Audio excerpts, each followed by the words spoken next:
Apa iya kita mau memberi amanat pada capres yang menentukan ketua tim suksesnya aja gak bisa, orang dangdang. Entah karena bingung, entah karena harus lapor Pak Paloh dulu, entah karena nggak menganggap penting itu ketua tim pemenangan. Kan nggak jelas semua ini. Mengapa mereka belum bisa memilih satu orang aja loh?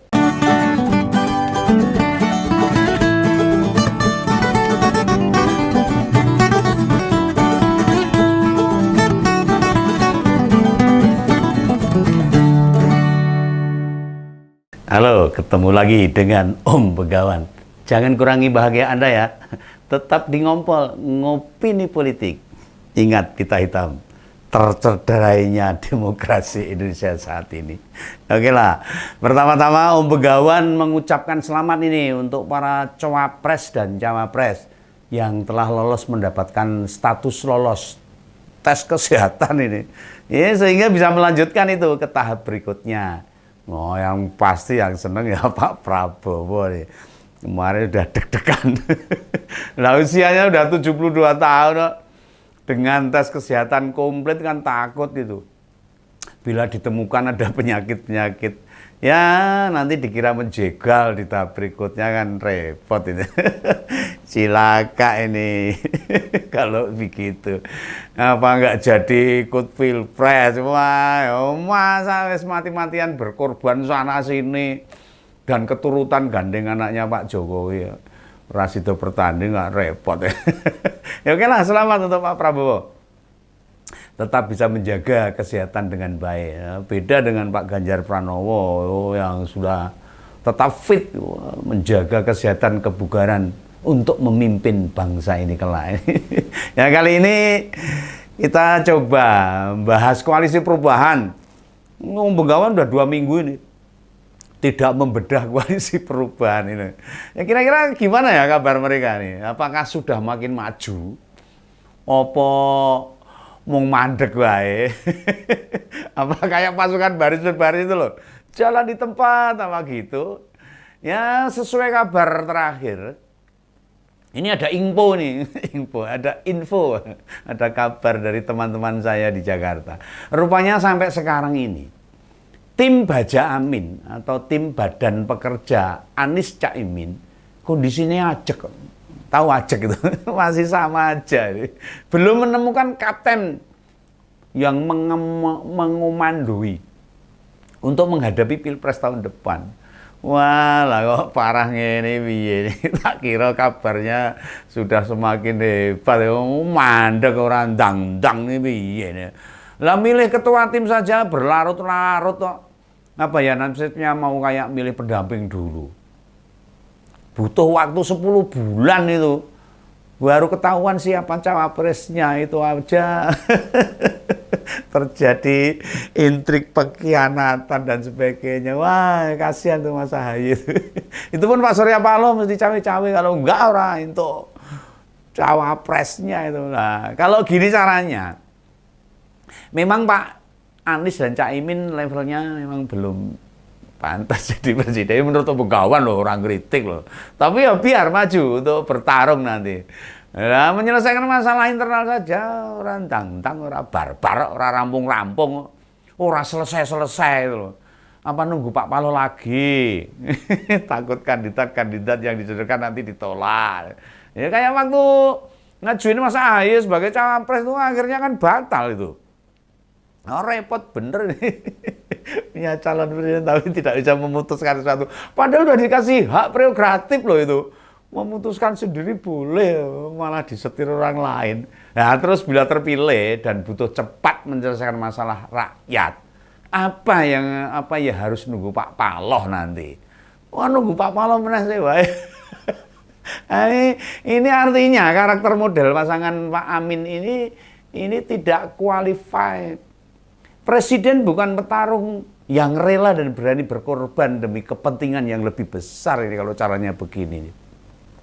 Indonesia itu sedang bergerak jadi negara maju loh. Masuk dalam pusaran arus geopolitik dunia. Dan butuh pemimpin yang berani, yang punya nyali, yang satset dasdes, beras rampung. Apa iya Kita mau memberi amanat pada capres yang menentukan ketua tim suksesnya aja gak bisa, orang dangdang. Entah karena bingung, entah karena harus lapor Pak Paloh dulu, entah karena nggak menganggap penting itu ketua tim pemenangan. Kan nggak jelas semua ini. Mengapa mereka belum bisa memilih satu orang aja loh? Ya sebelumnya dari banyak nama, itu tidak ada yang mau sama sekali menolak itu. Ada Mbak Yeni Wahid yang sekarang mendukung Pak Ganjar Pranowo, malah masuk dalam tim pemenangannya itu di TKN itu. Ada Bu Kofifa, Gubernur Jawa Timur, ada Kiai Said, ada artis Dian Sastro, dan ada Najwa Shihab, dan semua merespon negatif, emoh gitu. Bahasa gampangnya tidak mau dan menolak ini. Nah, beberapa hari yang lalu ini Om Begawan mau sampaikan ini, Cawapres Koalisi Perubahan menyebut kandidat baru lagi nih, anyar meneh. Anyar terus ora sida-sida ini. Bukan nama-nama tadi tapi yakni Bu Susi Pujiastuti. Tahu itu, ingat Bu Sri. Mantan Menteri Kelautan dan Perikanan yang gaul itu. Kita tahu beliau itu pemberani, sikapnya tegas dan ceplas-ceplos sih.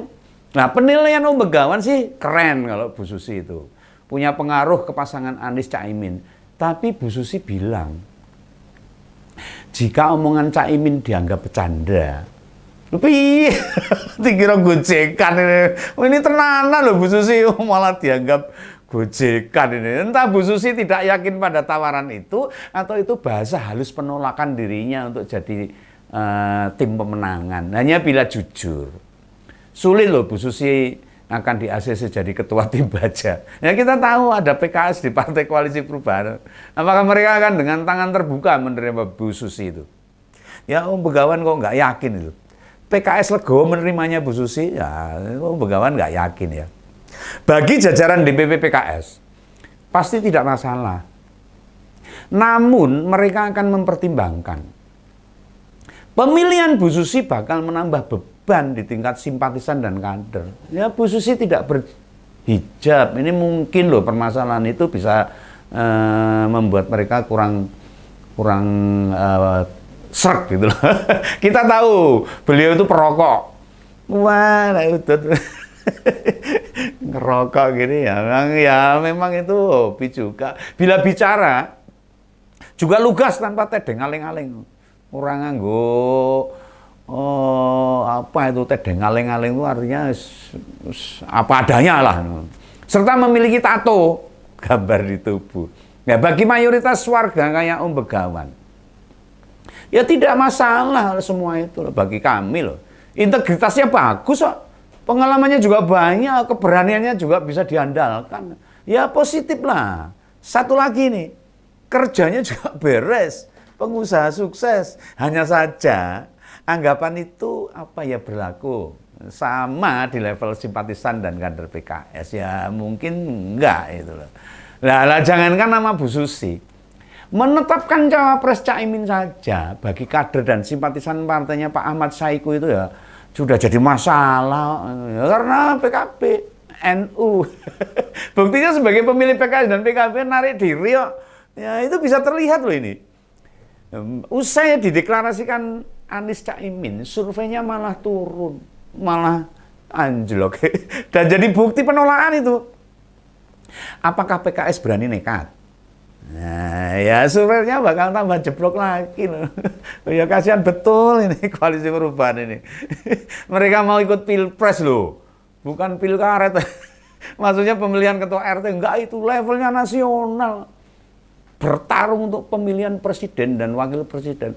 Masa tokoh-tokoh tidak tertarik diajak bergabung ya masalah opo lah. Nah sementara itu tokoh yang mendukung mereka di luar Nasdem, PKS maupun PKB diyakini kapasitasnya tidak memadai untuk jadi ketua tim sukses. Ya kan jelas itu. Ada nama kayak Pak Rizal Ramli, Pak Amin Rais, Pak Refli Harun, Pak Rocky Gerung, wah, ada jenderal ini Pak Gatot Nurmantio. Nah, dan Habib Rizik, Bang Novel, Pak Mukmin ya, serta yang lain ada itu. Lah mengapa enggak mereka yang ditunjuk? Ya bisa dijamin loh, nama-nama tadi pasti mau untuk ditempatkan di posisi ketua tim baca amin. Lah pertanyaannya, Kenapa Nasdem, PKS, dan PKB tidak menunjuk mereka? Ini mengapa? Itu artinya mereka tidak kredibel, tidak mampu atau malah merusak citra koalisi perubahan. Sehingga membuat pemilih kabur dan tidak menambah suara pundi-pundi suara untuk mereka. Nah, Om Begawan tidak bisa membayangkan, tim Baja Amin ini gelisahnya luar biasa ini. Saya juga ikut prihatin ini. Waktu terus berjalan loh ini. Nyari orang yang bersedia jadi ketua tim sukses saja nggak nemu-nemu ini. Oh iya ini. Kan belum lama ini PKS nemuin Pak Din Samsudin, mantan ketua umum PB Muhammadiyah.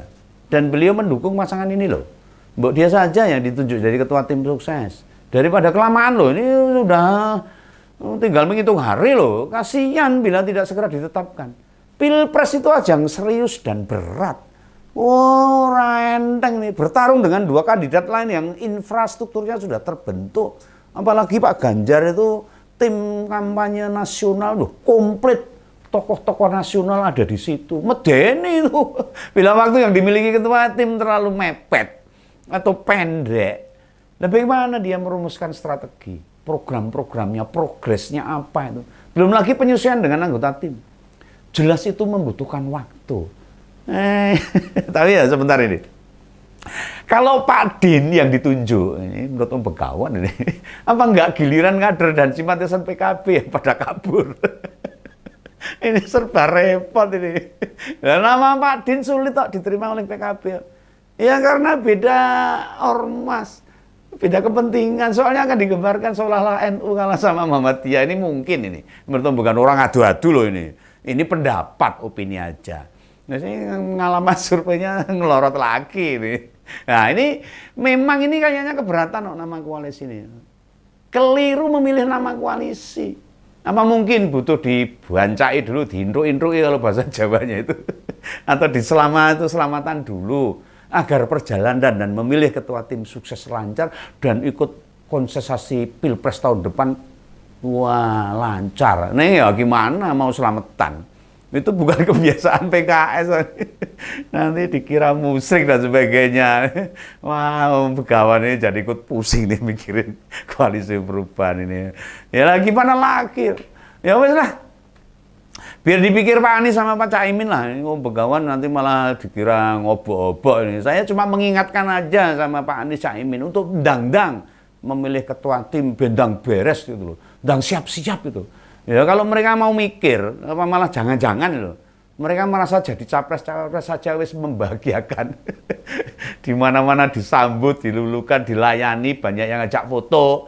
Ya ngapain pusing-pusing mikir ketua tim sukses? Toh paling suara mereka ya dapatkan ya itulah melawan Pak Prabowo dan Pak Ganjar Pranowo. Itu ya, ini pesan Begawan. Tapi ingat loh, memilih pemimpin itu bukan hanya yang terbaik, tetapi mencegah yang jahat berkuasa. Oke, salam Begawan, salam Ngompon, tetap di Ngopini Politik. Sampai jumpa.